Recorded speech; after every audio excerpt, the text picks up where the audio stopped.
Hello बच्चों, क्या हालचाल। आई होप आप बहुत ही मस्त होंगे, स्वस्थ होंगे और अपने स्टडी को बेहतरीन तरीके से आगे बढ़ा रहे होंगे। तो प्यारे बच्चों, आपके एग्जाम के दृष्टिकोण से एक बहुत ही महत्वपूर्ण टॉपिक को हम लेकर के आए हैं, जिसका नाम है मोलर चालकता। मोलर कंडक्टिविटी क्या होते हैं, आज इस टॉपिक का बेहतरीन तरीके से हम लोग पोस्टमार्टम करेंगे। आप मेरे साथ केवल 10 मिनट तक बने रहिए, बेहतरीन तरीके से इसको चीड़ फाड़ करके आपको हम समझाने वाले हैं। ठीक है, आइए शुरू करते हैं अपने इस टॉपिक को, जिसका नाम है मोलर मोलर चालकता। मोलर चालकता जिसे कहते हैं मोलर कंडक्टिविटी। कंडक्टिविटी क्या होता है, इस टॉपिक को हम लोग बेहतरीन तरीके से समझेंगे। ठीक है, तो सबसे पहले हम एक बात करते हैं कि आपको हम बताए थे कि जो इलेक्ट्रोलाइट चालक होते हैं वो कैसे बनते हैं। तो इस प्रकार से हम लोग एक जार लिए थे, इसमें 2 इलेक्ट्रोड लगाए थे।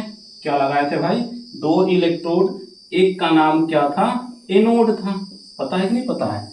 ठीक है, पीछे बता चुके हैं। और एक का नाम क्या था? कैथोड था, जिससे कि हम लोग इसमें क्या प्रवाहित करेंगे? विद्युत धारा प्रवाहित करेंगे। और इस जार में हमने क्या भर दिया था? H2O। क्या भर दिया था बाबू? H2O डाला था। और इसमें कोई इलेक्ट्रोलाइट्स क्या इसमें हमने डाल के रखा था? इलेक्ट्रोलाइट्स। इलेक्ट्रोलाइट्स हम लोग क्या ले सकते हैं? या आप NaCl ले लो, KCl ले लो, MgCl2 ले लो, ये आप कोई भी ले सकते हो इसमें से, इलेक्ट्रोलाइट में से। तो ये आपका कहलाएगा विद्युत अपघटनीय चालक। तो जब विद्युत अपघटनीय चालक हो और उसमें जो इलेक्ट्रोड होता है, इलेक्ट्रोडों की जो बीच की दूरी L हो, इलेक्ट्रोडों के बीच की दूरी L, ये कितना हो? 1 सेंटीमीटर हो। चूंकि यहाँ पर लंबाई का मात्रक सेंटीमीटर रखते हैं, क्योंकि ये सारा जो प्रक्रिया होता है एक छोटे से जार में संपन्न होता है, इसलिए यहाँ पर लंबाई का मात्रक हम लोग बबुआ मीटर को न रख करके क्या रखते हैं? सेंटीमीटर रखते हैं। और इसका जो एक क्रॉस सेक्शनल एरिया होता है, जो अनुप्रस्थ काट का जो ये क्षेत्रफल है, ये कितना हो? मान के चलते हैं कि हो, ये हो हम लोग का ए जो हो 1 सेंटीमीटर स्क्वायर हो। ठीक है, और इसमें कोई इलेक्ट्रोलाइट भरा हुआ है। जो इलेक्ट्रोलाइट हमने इसमें भरा है, ये कितना हो? 1 मोल हो। कितना भरा गया हो? 1 मोल हो। तब इसकी जो चालकता होती है, इस विद्युत अपघट्य की जो चालकता होती है, उसकी चालकता को हम लोग कहते हैं बाबू मोलर चालकता। क्या कहेंगे? मोलर चालकता। बस समझ में आ गए कि जब इलेक्ट्रोडों के बीच की दूरी 1 सेंटीमीटर हो, उसके अनुप्रस्थ काट का क्षेत्रफल 1 सेंटीमीटर स्क्वायर हो, और उसमें 1 मोल विद्युत अपघट्य भरा हो, तो जो उसकी चालकता होती है उसे हम क्या कहते हैं? मोलर चालकता कहते हैं। बात समझ में आई? चलिए इसको डिफिनेशन लिख लेते हैं, देखिए ध्यान से। जब सब इलेक्ट्रोडों के बीच की दूरी L बराबर 1 सेंटीमीटर हो, एवं अनुप्रस्थ काट का क्षेत्रफल A 1 सेंटीमीटर स्क्वायर हो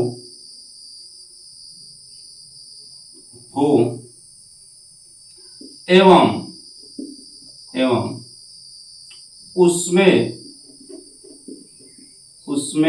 1 मोल, उसमें को एवं जल में, ठीक है, क्या भर देते हैं? एवं जल में 1 मोल विद्युत अपघट्य भरा हो, विद्युत अपघट्य भरा हो भरा हो तो उसकी चालकता को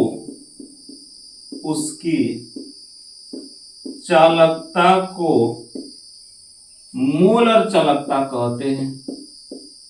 मोलर चालकता कहते हैं। ठीक है भाई, मोलर चालकता कहते हैं। मोलर चालकता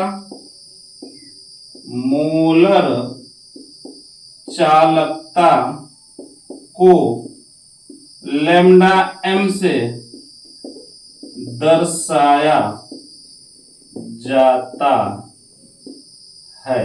मोलर चालकता को किससे बाबू? लैम्डा m से दर्शाया जाता है। ठीक है, अब मोलर चालकता होता क्या है? तो इसका जो सूत्र होता है बाबू, जो मोलर चालकता होता है lambda m equal to kappa into आयतन। ठीक है, कप्पा इंटू आयतन के बराबर होता है मोलर चालकता। अच्छा, कप्पा क्या होता है? तो कप्पा क्या है? विशिष्ट चालकता है। और भी क्या है? इस विद्युत अपघट्य का आयतन है, इसका वॉल्यूम है। इसका V क्या है? वॉल्यूम है, अर्थात इसका आयतन है। ठीक है, अब हमको एक काम करते हैं। तो आयतन इसमें किसमें दिया हो? m, ये तो लीटर में होता है। किसमें हो जाएगा भाई? लीटर में हो जाएगा। अब इसको हमें सेंटीमीटर में करने के लिए, क्योंकि यहाँ पर मात्रक क्या है? सेंटीमीटर है, तो आयतन भी किस में होना चाहिए? सेंटीमीटर में। बट ये जो आयतन होता है किस में होता है? लीटर में। अब इसको हम लोग क्या कर देते हैं? चेंज कर देते हैं। तो एक चीज ध्यान रखिएगा आप, ये देखिए ध्यान से, इसमें आप पढ़े होंगे मोलालिटी।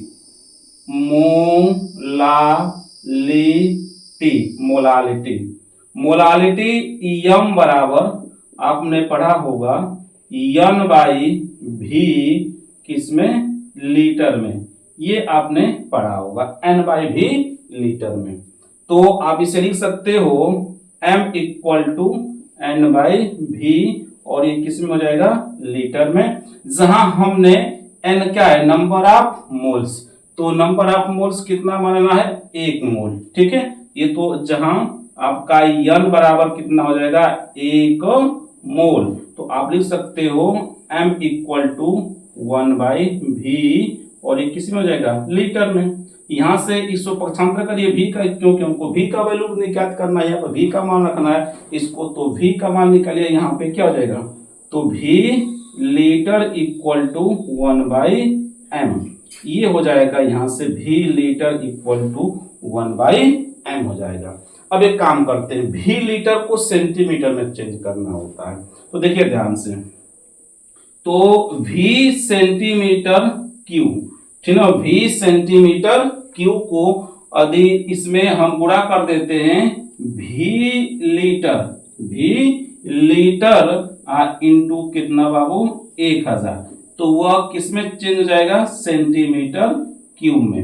यानी कि v लीटर का जो आयतन लीटर में हो उसमें 1000 से हम गुणा कर देते हैं, तो यह आयतन किस में हो जाएगा? सेंटीमीटर क्यूब में। अर्थात जब इसे v लीटर को सेंटीमीटर क्यूब में करना होगा तो इसमें हम कितना से गुणा कर देंगे भाई? कितना से? 1000 से। अब आप एक काम करते हैं, क्या काम करते हैं? एक काम ये कर देते हैं कि इसमें सेंटीमीटर में गुणा कर दीजिए। तो lambda m equal to kappa into कितना हो जाएगा? v सेंटीमीटर क्यूब, तो अब तो लीटर में, इंटू कितना हो जाएगा भाई? 1000। ठीक है, अब v का मान रखिए, तो v का मान क्या है? 1 बाई m है। तो lambda m equal to kappa into 1 by m, ये भी सेंटीमीटर क्यूब का मान हो गया, इंटू कितना? 1000। और lambda m equal to kappa into कितना? 1000 अपान के m। तो ये हो जाएगा बाबू आपका मोलर चालकता का फार्मूला। मोलर चालकता lambda m equal to kappa into 1000 upon के m। ठीक है, अब इसका हमें क्या करना है? यूनिट देखना। बताइए, एक प्यारा सा कमेंट करिए और आप बताइए कि समझ में आया कि नहीं आया। ठीक है, चलिए बता दीजिए। अब क्या होता है, देखिए इसका यूनिट की हम लोग बात कर लेते हैं, यूनिट की बात कर लेते हैं। तो जब यूनिट की बात करेंगे तो क्या हम लोग करेंगे बताइए। तो कप्पा का यूनिट क्या होता है, कप्पा का यूनिट क्या होता है, विशिष्ट चालकता का यूनिट क्या होता है, तो ये होता है siemens into centimetre inverse, siemens into centimetre inverse होता है। ठीक है, अब ये क्या है, मोलालिटी, मोलारता है, तो इसका क्या हो जाएगा, तो मोल अब बटे आयतन किसमें, सेंटीमीटर क्यूब में, तो बटे क्या हो जाएगा, मेन बटा ये हो जाएगा, उसके बाद मोल अब बटे सेंटीमीटर क्यूब। अब ये चला जाएगा ऊपर, तो सीमेंस इंटू सेंटीमीटर इनवर्स और हो जाएगा इंटू सेंटीमीटर क्यूब अब बटे ये आपका हो गया मोल। अब बराबर इसका जब मात्रा ज्ञात करोगे तो क्या हो जाएगा, सीमेंस, सीमेंस इसका नाम क्या है, सीमेंस है। ठीक है, सीमेंस इंटू सेंटीमीटर इनवर्स, नहीं इनवर्स से ये दो दो तो सेंटीमीटर स्क्वायर, सेंटीमीटर स्क्वायर और बटे मोल, ये इसके का हो जाएगा, मात्रक हो जाएगा, सीमेंस इंटू सेंटीमीटर स्क्वायर बटे मोल। किसका मात्रक हो जाएगा बाबू, मोलर चालकता का। तो ये आपने देखा मोलर चालकता की परिभाषा क्या होता है, इसका फॉर्मूला क्या होता है और इसका यूनिट क्या होता है। तो आई होप बच्चों कि आपको ये वीडियो समझ में आई होगी। तो वीडियो पर नए होंगे तो वीडियो को लाइक करिएगा, चैनल सब्सक्राइब करिएगा और दोस्तों को शेयर जरूर करिएगा। मिलते हैं नेक्स्ट वीडियो में, जय।